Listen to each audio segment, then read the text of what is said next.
Okay, so everybody, when we started talking to Dan about this idea, we got really excited about creating a dress that would respond live to dance music. And of course, what happened and the whole idea of having a model in the event didn't work anymore. And thank you, Dan, for agreeing to multitask and play and model at the same time.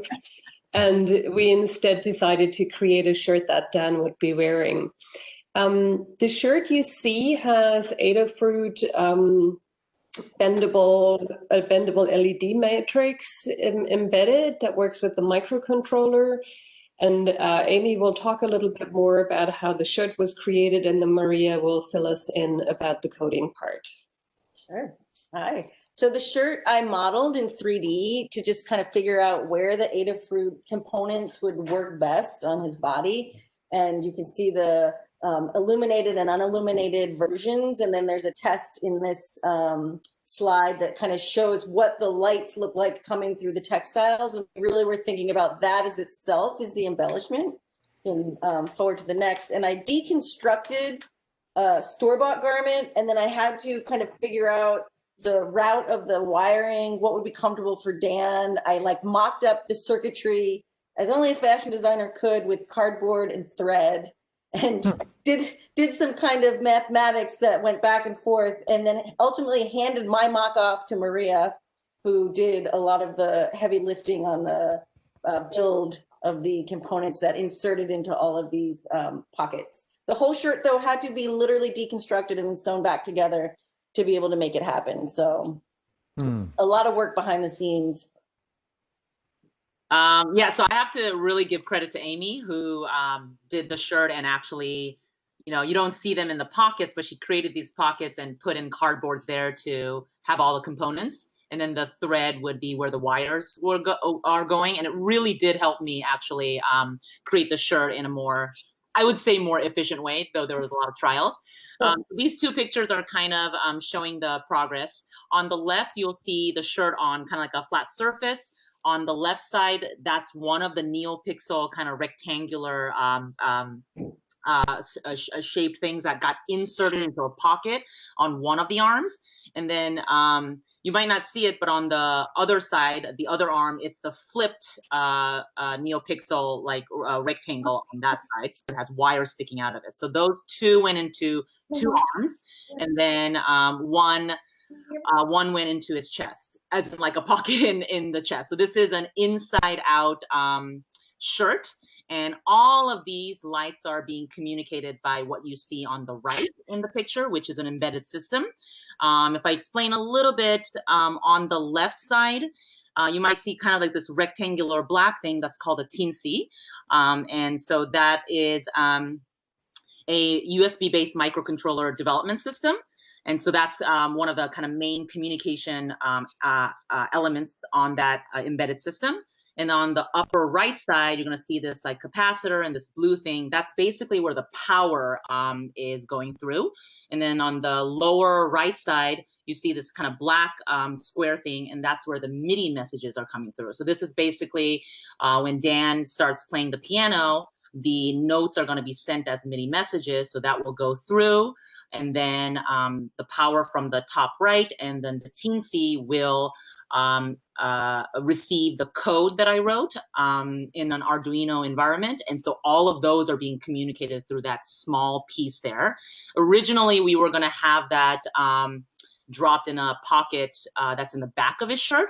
But I think Dan was thinking of some other arrangement. It might be hanging on the side or something. I'm not exactly sure what Dan decided to do. But because on the floor. What did you do? It's on the floor. Okay. It's on the floor. Okay, so it's on the floor right now. Initially, we are going to try to put in a box because it's a little fragile, and then put in the pocket. But anyways, a lot of things were kind of, we had to like figure it out just how after, post everything, because we weren't really sure how it would work out because we're all separate, and one was handed off to another and one was handed off to another like that. So that's basically the components of it. Susanne, if you can go to the next slide. These are just kind of like some pictures that show the process. So to make that embedded system, there's a lot of work that had to do with like wiring everything. I got to learn new vocabulary like crimps and all these different things, and like burned myself a little bit. So it was a lot of engineering that I've never done before. So that was a learning experience. So that was created together. I think from the beginning of the presentation, I can see that Dan is a little uncomfortable with his shirt. Hopefully it's not shocking him. I did not expect that. And I'm very, very excited and worried of what's going to come out, but I'm just absolutely thrilled that we are here today and it's about to happen. Anyway, so if you guys have any questions on the detailed process, or if you want to look at the code, if you're one of those programmers, I have all of that available and I can share all of that and walk you through it. But this is basically the gist of what happened behind the scenes.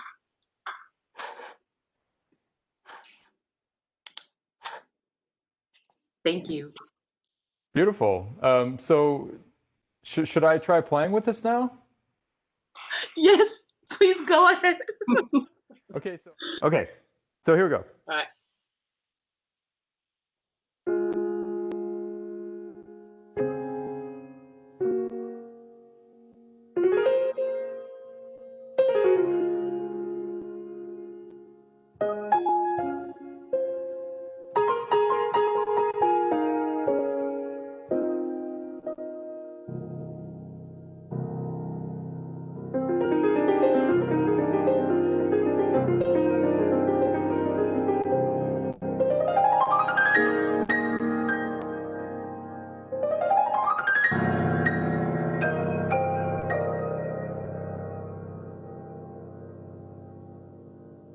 Nice. So beautiful. Thanks. All right. So can you try the sequence 60, 65, 65, 60? So 60, 65, 60. 65, and then back to 60. All right, so. Yes. But I think I need to do it twice, right? Oh, there we go. No, there no. it is. Yeah, you did it once and it worked. Yeah. Nice. So now it's going sideways, I think. Oh, no, vertical. Yeah. Yeah. So. Yeah, so now on the arm it's going sideways. That's right. And yeah. on the chest it's going down. Yeah. And then you do and then if you do 62, 65, 60, 62. 62, 65, 60, 62. Yes. So, And then, there we go. Now it's going diagonally. yes.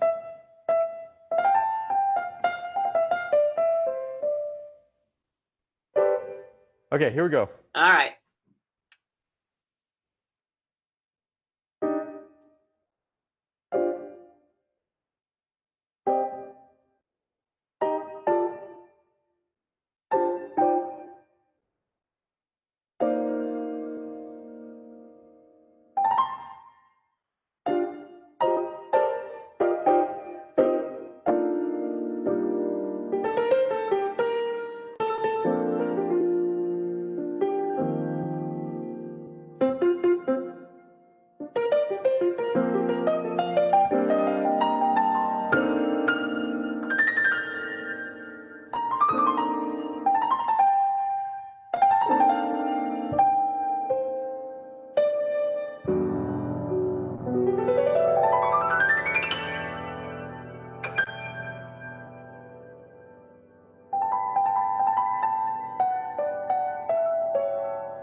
So now do the triad sculpture thing?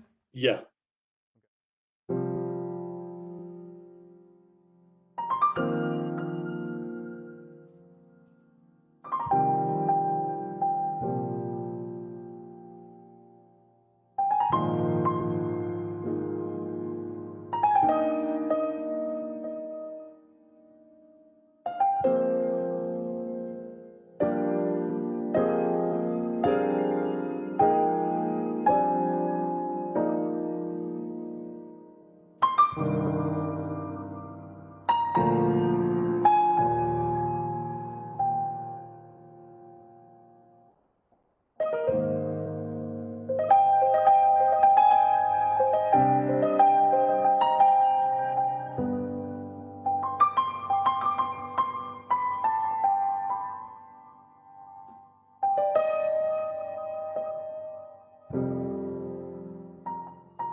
Yay.